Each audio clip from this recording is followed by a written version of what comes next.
we have 10 ounces of water and 0.01 evaporates each day over a 20-day period. So how much would evaporate over a 20-day period? You take 20 times 0.01, 20 times 0.01, and I think about that as 2 times 10 being 20, and that 10 would move the decimal place over one place to the right, and then I multiply that by the 2.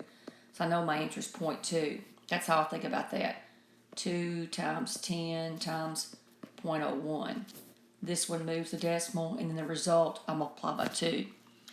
It says, what percent of the original amount? What percent of makes me think of a fraction? What percent of the original amount evaporated? So I'm trying to find evaporated over original. And the original is 10 ounces.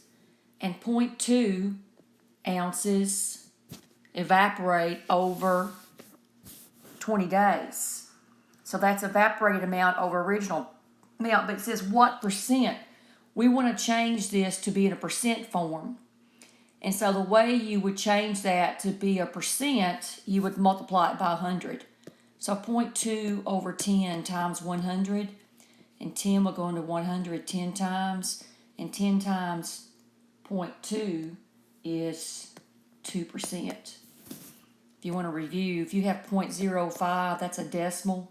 If you want to multiply that, to change that to percent form, you multiply it by 100. That moves the decimal 2 places to the right. You attach the percent sign. The other way to write it as a percent would be 5 over 100. It's the same thing as, that would be the fractional form. But there's your answer.